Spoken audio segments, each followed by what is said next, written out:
अस्सलाम वालेकुम, मैं हूं फरहान अब्बासी और सीरा का जो पार्ट 2 है, पहले मैंने आपको बताया था कि क्या-क्या उसमें टॉपिक्स वगैरह हैं। तो इसमें पार्ट 2 में हम पढ़ने लगे हैं जी कुछ responsibilities of A security guard in reception. यानी कि रिसेप्शन में जो सिक्योरिटी गार्ड की रिस्पांसिबिलिटीज़ होती हैं, वो क्या होती हैं? ये जो किताब है इससे देख के हम पढ़ रहे हैं वैसे। तो ये है कि ये कोई ऑफ़िशियल सीरा ट्रेनिंग नहीं है, आपको सिर्फ़ किताब से पढ़ के बता रहा हूँ कि क्या-क्या ड्यूटीज़ एंड रिस्पांसिबिलिटीज़ होती हैं और जो सीरा ट्रेनिंग है उसमें क्या-क्या आपको पढ़ाया जाता है नॉर्मली। उसके बाद जब आप यूएई के अंदर आते हैं तो आपकी ट्रेनिंग होती है, ट्रेनिंग ऑफिशियल ट्रेनिंग जो सीरा ट्रेनिंग सेंटर है वहाँ से ऑफिशियल ट्रेनिंग होती है। उसके बाद आपका टेस्ट होता है, टेस्ट होके जो है वो आपको एक लाइसेंस इशू होता है जिसे सिक्योरिटी गार्ड का जो सीरा लाइसेंस है वो कहते हैं। तो ये जो किताब है ये सीरा की किताब है, इसमें से हम कुछ पॉइंट्स वगैरह पढ़ रहे हैं ताकि आप अगर यूएई में आते हैं, आप अपनी कंट्री में हैं अभी या यूएई के अंदर है और सीरा करना चाहते हैं, तो जब आप सीरा की क्लास में जाएँ तो उस वक़्त आपको अगर आपका जो ट्रेनर है या आपका टीचर है वो आपको कुछ पूछे तो आपको सारे क्वेश्चंस के आंसर पता होने चाहिए। इससे ये होगा कि आपको सीरा पास करने में आसानी होती है, सब आप ये पहले से याद कर लेंगे, देख लेंगे, आपको पता होगा तो जब आप क्लास में होते हैं या आप टेस्ट दे रहे होते हैं तो सब कुछ पता होता है आपको। तो चलिए स्टार्ट करते हैं। आज का हमारा टॉपिक है responsibilities of A security guard in reception या तो reception duties of A security guard, यहाँ से हम ये पढ़ेंगे। या रिसेप्शनिस्ट की जो ड्यूटीज एंड रिस्पॉन्सिबिलिटीज होती हैं उसमें सबसे पहले है जी receive, identify and control the access of client personal visitors and contractors. यानी कि जो विजिटर है रिसेप्शन में जो भी बंदा होता है वो सबसे पहले विजिटर या कंट्रैक्टर या कोई भी बंदा उसको अप्रोच करता है उसको रिसीव करता है और उसको आइडेंटिफाई करता है, मतलब कि क्या ये विजिटर है, क्या ये कंट्रैक्टर है या ये किसी से मिलने जा रहा है। अगर किसी से मिलने जा रहा है तो किससे मिलने जा रहा है। पहली रिस्पॉन्सिबिलिटी होती है जो सिक्योरिटी गार्ड जिसकी ड्यूटी रिसेप्शन पे होती है। दूसरा इन्होंने ये लिखा हुआ है, सारे पढ़ता हूँ इंग्लिश में, साथ में आपको थोड़ा ट्रांसलेट भी करूंगा ताकि आपके समझने में आसानी हो, ठीक है। दूसरा इन्होंने लिखा है जी where required and instructed notify host of visitors or contractors arrival. यानी कि जहां पर आपको इंस्ट्रक्शंस है एज पर आपका जो ड्यूटी या बिल्डिंग के रूल्स एंड रेगुलेशंस है। फॉर एग्जांपल आपकी ड्यूटी किसी बिल्डिंग में लगी हुई है तो उस बिल्डिंग में जो रूल्स हैं, यानी कि कोई भी विजिटर आएगा आपने डायरेक्ट भेज देना है या पहले आपने क्लाइंट से पूछना है या जिसको विजिट करने जा रहे हैं उससे पूछना है, नहीं पूछना है।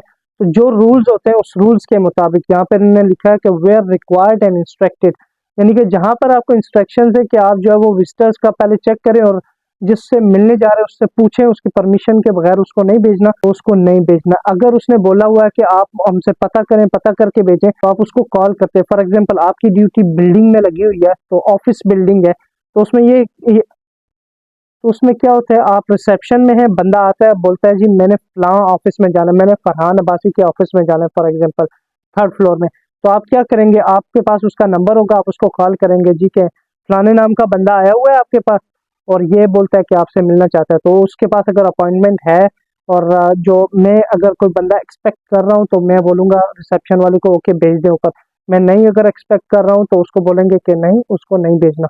ये होता है सिस्टम। तो ये जो लिखा हुआ है where required and instructed notify host of visitors और कंट्रैक्टर आए, कोई भी कंट्रैक्टर या विजिटर आता है उसके लिए पहले जो जिससे मिलने जा रहा है उसको नोटिफाई करना। तीसरा पॉइंट इन्होंने लिखा है कि where required and instructed issue and collect client personal visitors and contractor passes and maintain the appropriate logbook। यानी जहां पर रिक्वायर्ड होता है या जहां पर आपको इंस्ट्रक्शंस होती हैं रूल्स के मुताबिक, जो बिल्डिंग या आपका जो ड्यूटी प्लेस है उसके रूल्स के मुताबिक आपने गेट पास इशू करना होता है। कंट्रैक्टर्स पास, विजिटर पास, गेट पास जो भी होता है वो इशू करना होता है। फॉर एग्जाम्पल आप 10 मंजिल की बिल्डिंग में है और रिसेप्शन में काम कर रहे हैं तो वहां पर आपके पास पास होता है, कंट्रैक्टर का अलग से पास होता है, जो गार्डनर होता है उसका अलग से होता है, जो विजिटर होता है उसका अलग से होता है। फॉर एग्जांपल मीडिया है तो मीडिया का अलग से होता है। इस तरह से डिफरेंट तरह के पासेस होते हैं। तो फॉर एग्जांपल कोई विजिटर है तो आप उसकी एंट्री करेंगे, लॉग बुक में एंट्री करके उसको जो है वो भेजेंगे पर उसको पास देंगे, जो वो गले में लगाएगा वो उसकी आइडेंटिफिकेशन होती है बिल्डिंग के अंदर। यानी कि कोई सिक्योरिटी अगर कोई बंदा देखेगा ना उसके पास पास नहीं है तो वो उसको रोक के पूछ सकता है भाई हाँ तुम कौन हो, किधर जा रहे हो। तो अगर उसके पास पास है तो इसका मतलब है वो रिसेप्शन से होके इंफॉर्मेशन लेके आया हुआ है, उससे एक्सेस कंट्रोल में आसानी होती है। फिर जी नंबर 4 पॉइंट है जी bring to the attention of all visitors and other contractors the client safety and security information documents copies of which must be held within the reception area. क्या मतलब, जो बिल्डिंग के rules and regulations हैं उसको आपने visitors को या जो भी बंदे हैं वहां पर क्लाइंट के जो रूल्स एंड रेगुलेशंस हैं उसको इम्प्लीमेंट करवाना, मतलब उन बंदों को बताना। तो रिसेप्शन में एक साइड पे बिल्डिंग के जो रूल्स एंड रेगुलेशंस है वो लिखे हुए लगे होने चाहिए।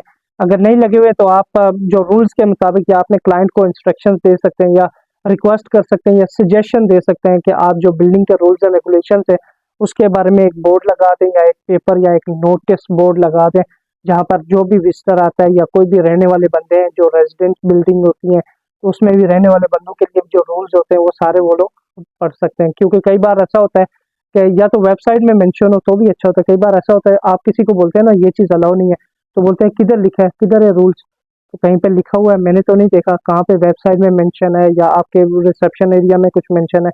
तो ये कि जब आप रिटर्न रूल्स एंड रेगुलेशन लिख के लगाते हैं या वेबसाइट में तो उससे आसानी होती है कि लोगों को समझाने में मतलब आसानी होती है। उसमें नंबर 5 है where required and instructed take charge of keys and issue them only the authorised person and in accordance with the instructions and maintain the keys issues log। मतलब आसानी से जो समझाता हूँ कि जो की लॉक की हैंडलिंग सिस्टम है वो भी आपका आना चाहिए। रिसेप्शन की ड्यूटी में मेन रिस्पॉन्सिबिलिटी होती है की handling system. Security guard, as a security guard आप रिसेप्शन में काम कर रहे होते हैं तो आपकी पूरी बिल्डिंग की जो चाबियां हैं वो आपके पास होती हैं। तो उसमें क्या होता है आपने की का जो रिकॉर्ड रखना होता है, आपके पास एक की लॉग बुक होती है। तो फॉर एग्जांपल कोई भी रूम वाला आपसे आके की मांगता है तो आपके पास मतलब परमिशन होती है या आपके पास इंफॉर्मेशन होती है जो कंसर्न डिपार्टमेंट है उससे कि इसको की दे दें। जब आप उसको की देते हैं तो बुक में आप लिखते हैं जी के फलाना बंदा नाम, उसका कांटेक्ट नंबर, उसका डिपार्टमेंट या डेजिग्नेशन, उसके बाद उसका किस टाइम पे आया, किस टाइम पे गया या किस टाइम पे की ली है, वापस की है या नहीं और किस पर्पज के लिए लिया है, यानी कि वो रूम में रहने आया या उसकी चाबी गुम हो गई या कोई भी इंस्ट्रक्शन। फिर उसके बाद है where required and instructed process items of last and found property and maintain lost and found lock. यानी कि जहाँ पर इंस्ट्रक्शंस होती हैं आपको या तो जहाँ पर रूल्स हैं लास्ट एंड फाउंड के, आपके पास अगर लास्ट एंड फाउंड सेक्शन भी है तो उसको मेंटेन करना, मतलब लास्ट एंड फाउंड इशू करना, लास्ट एंड फाउंड का log report banana. For example किसी भी बिल्डिंग में पेट्रोलिंग करते हुए सिक्योरिटी को कोई चीज़ मिली तो वो आके रिसेप्शन में आपको देता है कि मुझे जी फॉर एग्जांपल ये पेन मिली है, ठीक है।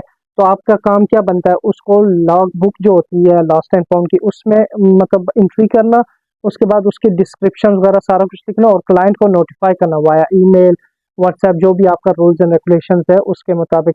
फिर जी नंबर 7 में है जी where required and instructed operate the client's telephone system as and when required.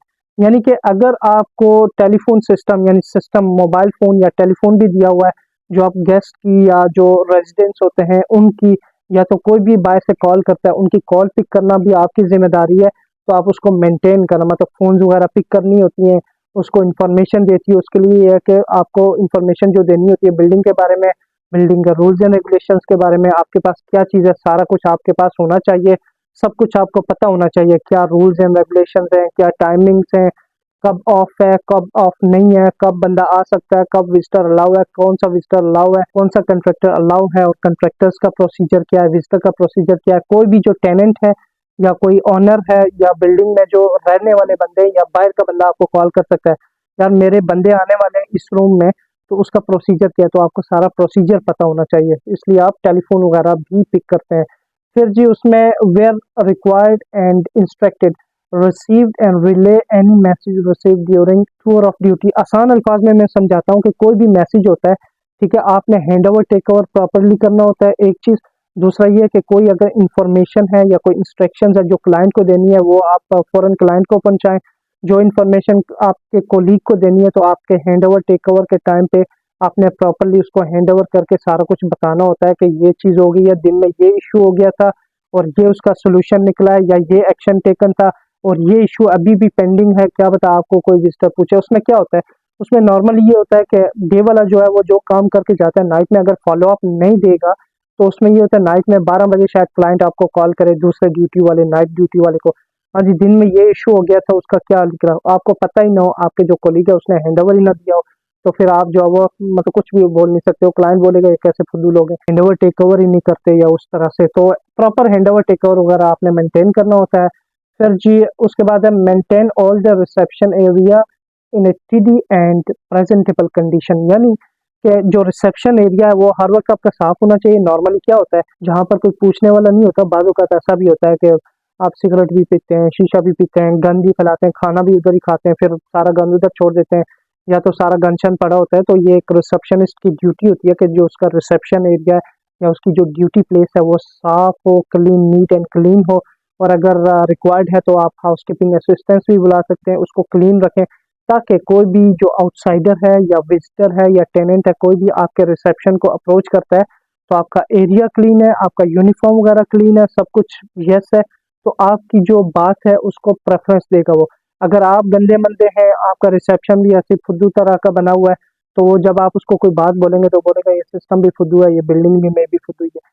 तो इसलिए ये होता है कि मैं मतलब अपने तरीके से समझा रहा हूँ, अगर आपको समझ आ जाए तो ये है कि वो एरिया आपको नीट एंड क्लीन रखना होता है। अब आप ड्यूटी में होते हैं, मेक श्योर करें कि आपका यूनिफॉर्म प्रॉपर है, क्लीन है, अच्छा परफ्यूम वगैरह पहना हो गया है, आपसे अच्छी स्मेल आ रही होगी तो जो सामने वाला है वो आपसे और भी बात भी करेगा। आप अगर आपसे बुरी स्मेल आ रही होगी तो वो आपसे दूर भागेगा, वो बोलेगा छोड़ो यार कहीं और चलते हैं। तो उसमें एक और पॉइंट है जी, where required and instructed on request arrange the local booking of taxis on behalf of clients and visitors. यानी कि अगर तो क्लाइंट की तरफ से आपको इंस्ट्रक्शंस हैं कि आपने टैक्सियां वगैरह भी ऑर्डर करनी है कस्टमर्स के लिए। नॉर्मली क्या होता है, नाइट में या डे में कभी भी आपका विजिटर या जो आपका बिल्डिंग में रहने वाला बंदा या आपकी बिल्डिंग में काम करने वाला बंदा रिसेप्शन में आता है हेल्प के लिए। ये एक इंफॉर्मेशन डेस्क या हेल्प डेस्क होता है रिसेप्शन। तो उसमें आके कहता है यार मुझे टैक्सी चाहिए, आप मेरे लिए अरेंज करेंगे। तो आप जो है वो जो टैक्सी होती है, जो ऑफिशियल टैक्सी होती है, ठीक है, आरटीए टैक्सी होगी या आपकी जो मतलब सर्टिफाइड टैक्सी कंपनीज है, उसमें आप ऑर्डर करके उनके लिए मंगा सकते हैं। उसमें बहुत सारी टर्मिनेशंस क्यों होती हैं, एक इंफॉर्मेशन के लिए बता रहा हूँ। नॉर्मली रिसेप्शन में जो लड़के होते हैं ना, वो कमीशन बेस्ड काम कर रहे होते हैं टैक्सी वालों के साथ।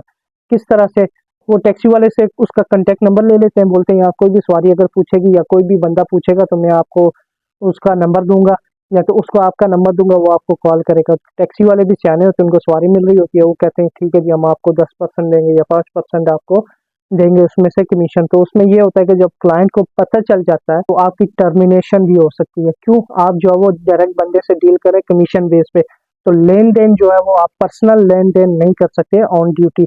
जो क्लाइंट के रूल्स एंड रेगुलेशन है उसके मुताबिक ही आपने ये काम करना होता है। तो ये रिसेप्शनिस्ट की ड्यूटीज एंड रिस्पॉन्सिबिलिटीज हैं, याद रखें। ये जो ड्यूटीज एंड रिस्पॉन्सिबिलिटीज हैं, ये ना सिर्फ सिक्योरिटी बल्कि हर तरह के रिसेप्शन में ऐसी ड्यूटीज एंड रिस्पॉन्सिबिलिटीज हर किसी की होती हैं। तो ये कि हम सीरा की जो ट्रेनिंग है उसके रिलेटेड बात करें, दुबई सिक्योरिटी गार्ड की जॉब में या कतर या किसी भी जॉब में सिक्योरिटी गार्ड की जो जॉब होती है उसमें ये तरह के पॉइंट्स वगैरह होते हैं।